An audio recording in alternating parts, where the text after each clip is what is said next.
I'm worried that this channel is going to just turn into like a romance novel channel.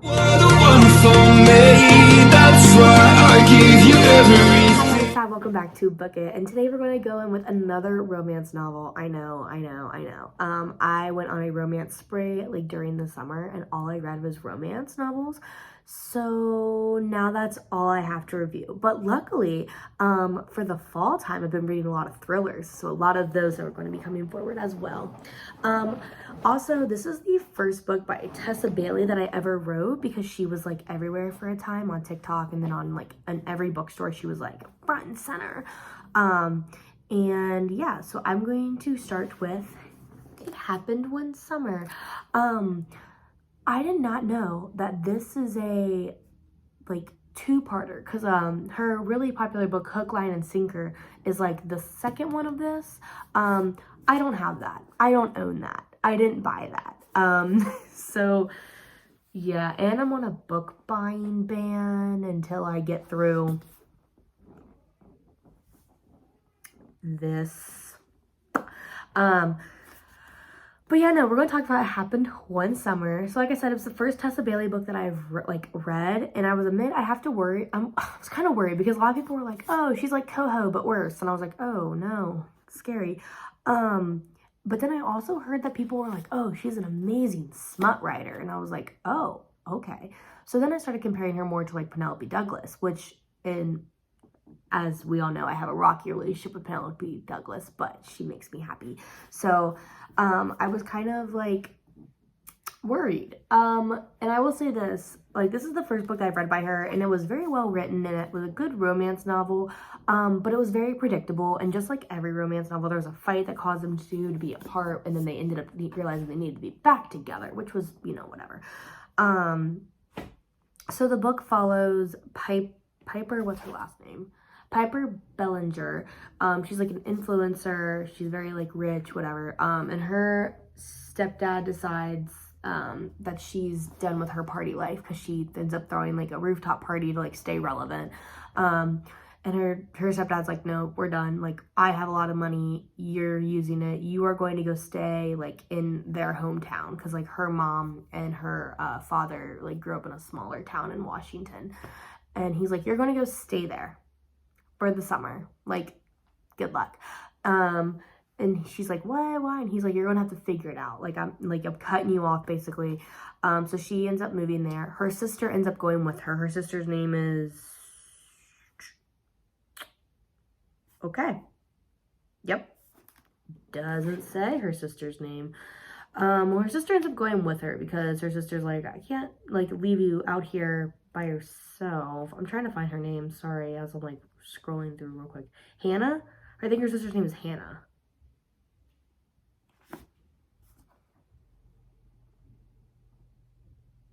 Oh, the door's not open.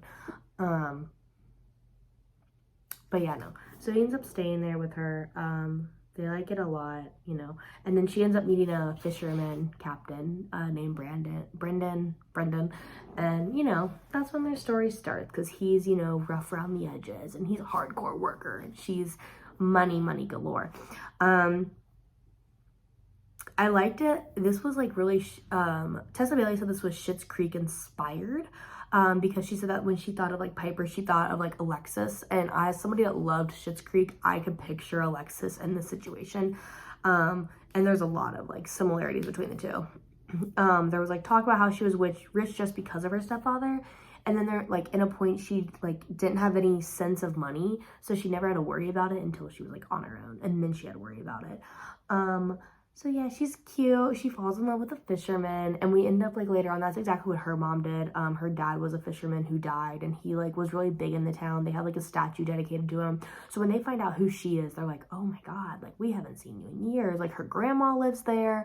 Like, it's one of those things where like she basically goes home, and she doesn't recognize that it's home, but everybody recognizes her. It's a very small fishing village.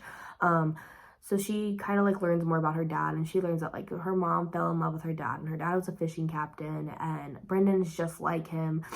And you know, it's pretty sad. Before she all moved to LA, and then after her dad died at sea, she like, you know, packed up and moved to LA with her daughters because she couldn't stand to be around them anymore. She couldn't be in her hometown. She couldn't think about it, which is totally understandable. But I will say this, the things I disliked, okay, hold on, pause, yeah, no.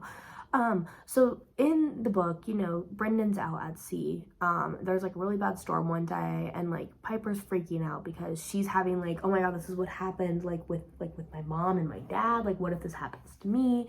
And she really does care about him, no matter what she says. She ends up staying at his house while he's gone. She really does care about Brendan. All right, and then let's move on. So there are a couple things I did not like about this book, and I was really honest about it. What I did not like is how her ex-father-in-law was not happy that he was like seeing somebody else after 7 years. So her dad died 7 years ago, and the ex-father-in-law, so like Piper's grandfather, did not like that Piper's mom had moved on after the son had died 7 years later. Like, she waited a while to move on. And he admitted that he was never fully in love with his wife, but he kept a promise to her, so that's why, whatever. That was the part that made me mad. Like, after 7 years, like, I get it. You can move on. Like, if I were to pass away, I wouldn't want my partner to wait, 15 years. I like to say I would be like, yeah, wait. But like, if you find somebody that makes you happy, like, you can't. Life's too short. Also, Piper was like an influencer. Like, she was famous in LA and like known across like the world. So how did she just like go off the map for 3 months and like nobody like realized it? Like, nobody recognized it.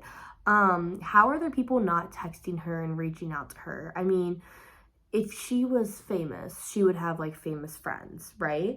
So if her famous friends weren't reaching out to her, which, I mean, I feel like in LA you have a lot of people that probably are not real friends, but she might have 1 or 2 real friends. But even if she didn't have that,